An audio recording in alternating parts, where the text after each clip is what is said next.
For centuries, people have told stories about creatures that return from the grave. They emerge after sunset, attack the living, and feed upon blood. They can't grow old, they can't die naturally, and they cannot escape the terrible hunger that controls them. Today, the vampire is one of the most recognizable figures in popular culture. It appears in novels, television programs, video games, and of course the countless Halloween costumes. The modern vampire is often shown as pale, elegant, and, strangely, attractive.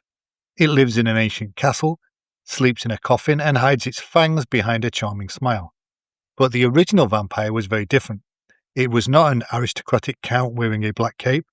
It was usually imagined as a recently dead neighbor, whose swollen and decaying body had climbed from its grave. The vampire was born from some of humanity's oldest fears: disease, darkness, and death, and the possibility, perhaps, that the dead might not remain dead. Its history stretches from ancient myths to isolated villages, from 18th century medical reports to Victorian novels and later Hollywood films. But to understand where the vampire came from, we must begin thousands of years before the name itself existed. Welcome to History Unpacked. If you enjoy the content, consider subscribing. We post every week and we welcome any feedback. Nearly every ancient civilization told stories about supernatural beings that attacked people during the night. In ancient Mesopotamia, people feared spirits and demons that preyed upon the living. Some were believed to attack children or pregnant women. Others entered homes, caused illnesses, or disturbed people while they slept. Ancient Greek mythology contained several creatures that shared features with later vampire legends. The Lamia was described as a dangerous female monster that hunted children. Other beings, sometimes called empuse, were said to deceive or seduce young men before consuming their flesh or draining their strength. The Romans inherited and adapted many of these fears. They told stories about creatures such as the Strix, a supernatural night bird believed to attack infants and feed upon blood or flesh. However, these ancient monsters were not vampires in the modern sense. They were usually demons, spirits, or some sort of mythical creature rather than a human corpse returning from the grave.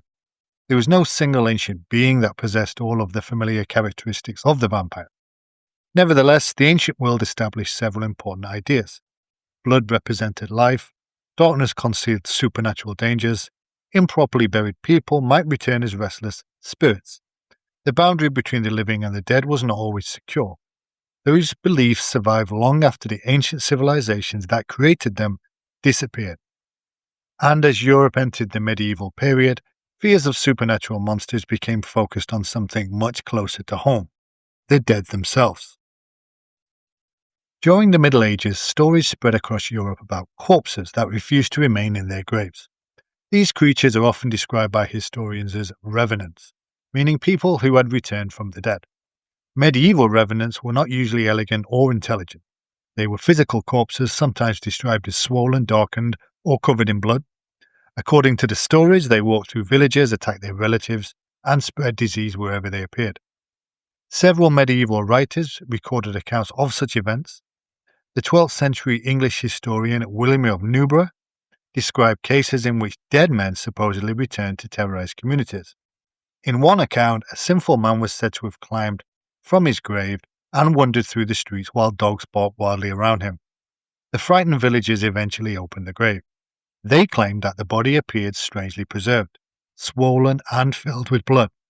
The corpse was cut open, his heart was removed, and the remains were burned. Archaeologists have also discovered medieval and early modern burials in which bodies were decapitated, burned, restrained beneath stones, or treated in some other unusual ways. Some may have reflected fears that the dead could return. However, it is worth noting that unusual burials had many possible meanings. They could be connected to punishment, execution, social exclusion, or some kind of local religious custom. They cannot automatically be identified as a vampire grave. People suspected of returning for the dead were often those who had died in unusual circumstances. Criminals, outsiders, people who died violently, and individuals believed to have practiced witchcraft could all attract suspicion. Yet medieval Europeans rarely used the word vampire. The vampire as we recognize it would emerge more clearly in the folklore of Eastern and Southeastern Europe. And there, fear of the undead would produce investigations that reached the highest levels of government. During the late 17th and early 18th centuries, parts of southeastern Europe experienced a series of vampire scares. The region was politically unstable. The Ottoman and Habsburg empires competed for territory, while war, disease, and food shortages regularly affected rural communities. In isolated villages, death could arrive suddenly. When several people died within a short period, communities searched for an explanation. Suspicion sometimes fell upon a recently deceased villager. For example, in 1725, an imperial official witnessed a disturbing vampire investigation in the Serbian village of Kiseljevo, then under Habsburg control. A man commonly known as Peter Blagovic had recently died. Soon afterwards, 9 villagers reportedly became ill and died within a short period. Before dying, some were said to have claimed that Blagovic had visited them during the night and attacked them. The villagers demanded that his grave be opened. The imperial official, Ernst Frombold, appears to have been reluctant to approve the exhumation. However, the villagers threatened to abandon the community unless action was taken. When the grave was opened, witnesses claimed that the corpse showed surprisingly few signs of decay. Fresh blood appeared around its mouth, and its hair and nails seemed to have grown. Today, these details can be largely explained by the natural process of decomposition. Skin shrinks, making hair and nails appear longer. Internal gases can cause bodies to swell. Blood-like fluids can escape through the mouth. But the villagers did not possess modern medical knowledge. They drove a stake through the corpse and then they burnt it. Several years later, another Serbian case involving a man named Arnold Powell attracted even greater attention. According to the story, Powell had claimed that he had once been attacked by a vampire while serving as a soldier. After his death, villagers blamed him for a series of mysterious deaths. Renewed deaths in the same area later led military surgeons to examine a number of exhumed bodies. Their report, completed in 1732, circulated widely across Europe. Newspapers, doctors, priests, philosophers all began debating whether vampires might actually exist. The supposedly backward superstition of isolated villagers had now entered the intellectual world of the Enlightenment, and instead of destroying the vampire, scientific investigation was about to make it famous. The vampire panics fascinated education Europeans. Reports describing preserved corpses and mysterious deaths were translated, copied, and republished. The word vampire began appearing in English during the 1730s. One of the most influential writers on the subject was Augustin Calmet, a French Benedictine monk and a scholar. In 1746, Calmet published a major work examining reports of ghosts, revenants, and vampires. He collected witness statements and attempted to consider the evidence carefully. Calmet did not simply declare that every vampire story was true. He explored possible natural explanations, including disease, premature burial, and misunderstanding. However, by treating the reports seriously, he helped spread them into a much wider audience. Other intellectuals were less patient. The French philosopher Voltaire mocked the vampire panic. He argued that the real bloodsuckers were not corpses in graveyards, but corrupt officials, financiers, and wealthy men who exploited ordinary people. Meanwhile, governments became concerned about villagers opening graves and mutilating corpses. In 1755, Empress Mary Theresa's physician investigated reports of vampire activity in Moravia. He concluded that the cases could be explained by disease, fear, superstition, and natural changes in dead bodies. Following his investigation, Mary Theresa's government restricted the opening of graves and attempted to remove such cases from the control of local religious authorities. By the end of the 18th century, official belief in vampires was declining, but the creature did not disappear. Instead, it escaped from the cemetery and entered European literature. And once writers discovered the vampire, they transformed it into something far more seductive. The vampire of folklore was usually a peasant. It returned to its own village, attacked people it had known in life, and appeared swollen rather than thin. It was frightening, but very really sophisticated. That changed during the early 19th century. In 1816, the poet Lord Byron stayed at a villa near Lake Geneva with a small group that included Percy Shelley, Mary Shelley, and the physician John Polidori. The year became known for unusually cold and wet weather. A massive volcanic eruption in Indonesia the previous year had affected the global climate, and parts of Europe experienced dark skies, heavy rains, and falling temperatures. The poor weather kept the group indoors. Byron challenged those present to write supernatural stories. Mary Shelley began developing the story that became Frankenstein. Byron started an unfinished story involving a mysterious aristocratic traveller.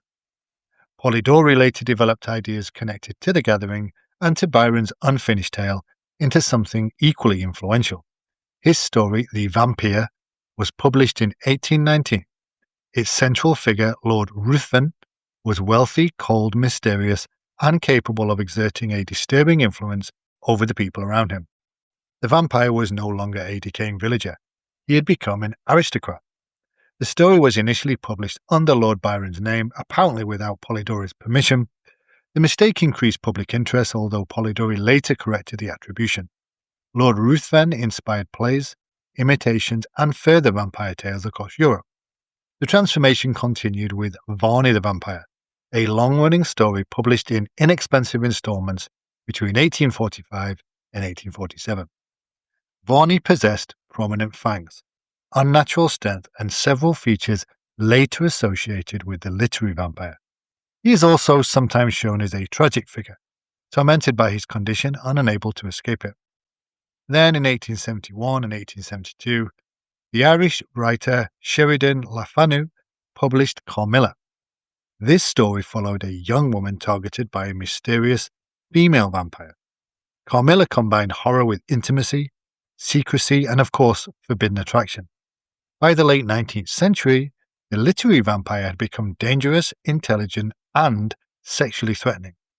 But the creature still lacked the single character who would define it forever. That character was about to arrive from Transylvania. In 1897, Irish author Bram Stoker published Dracula. The novel tells the story of Count Dracula, a Transylvanian nobleman who plans to travel to England. The English solicitor Jonathan Harker visits Dracula's castle to complete the purchase of a property in Britain. Once there, Harker gradually realizes that he is a prisoner. Dracula later sails to England aboard the ship the Demeter. During the voyage, the crew disappear one by one. The ship finally reaches the English coast carrying only its dead captain and a mysterious animal that leaps ashore.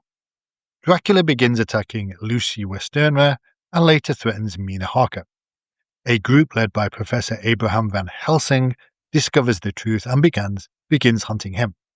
When Dracula realizes that he is in danger, he flees England by sea. The group races across Europe, hoping to reach him before he can reach the safety of his castle. However, Stoker did not invent the vampire. He drew upon earlier literature, travel writing, folklore, and 19th century fears about disease, immigration, and social change. The historical rule of Vlad III of Wallachia, better known as Vlad the Impaler, is often described as a direct inspiration for Dracula. Incidentally, we do have an earlier video in our back catalogue on this topic if you're interested. The connection, however, is limited. Stoker encountered the name Dracula while researching the history of Wallachia. He appears to have believed that the name was connected with the word devil, although its true history and meaning are more complicated. He borrowed the name, but there is little evidence that his fictional count was a detailed portrait of Vlad.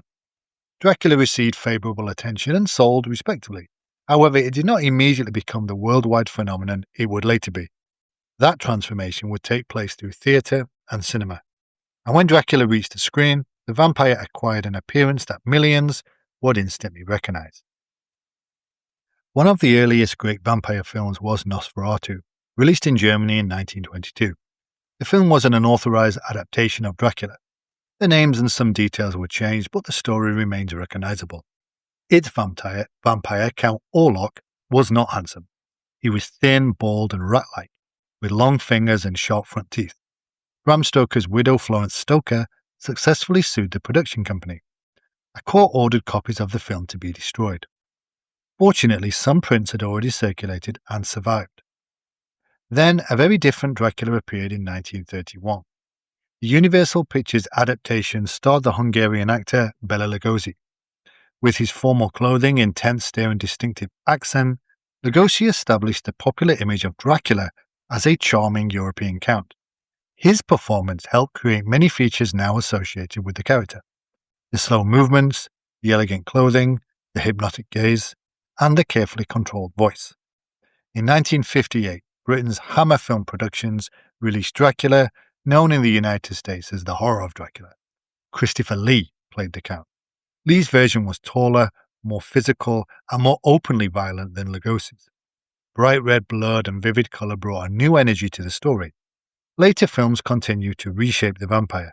Some presented it as tragic, others treated vampirism as a disease, an addiction, or, like previously, a symbol of social corruption. The vampire could now represent almost anything: sexuality, loneliness, plague, wealth, youth, power, or fear of outsiders.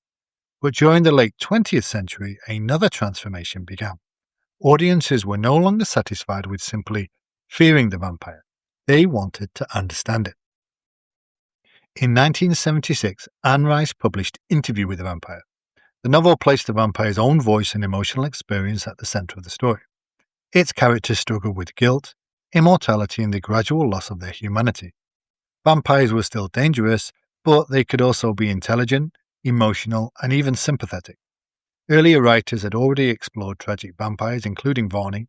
However, Anne Rice helped to make the tortured and introspective vampire a major part of modern popular culture. This approach influenced generations of writers and filmmakers. Television programs such as Buffy the Vampire Slayer combined traditional horror with comedy, romance, and teenage drama. The Blade films presented vampires as part of a hidden criminal society and transformed the vampire hunter into an action hero. The Twilight novels and films moved even further towards romance. Their vampires could survive without hunting humans and became objects of desire rather than simple monsters. Other stories returned to dark interpretations. Some portrayed vampires as savage predators. Others linked vampirism to scientific experiments, viruses, or even global epidemics. The creature became remarkably flexible. It could be placed in medieval Europe, modern America, outer space, or even a quiet suburban neighborhood. Yet beneath these different versions, the oldest themes remain. The vampire still represented the fear of death and the desire to escape it. It offered eternal youth, but at a terrible price. It promised power while demanding isolation. The modern vampire might appear beautiful, wealthy, and immortal, but beneath the charm, the ancient hunger was still there.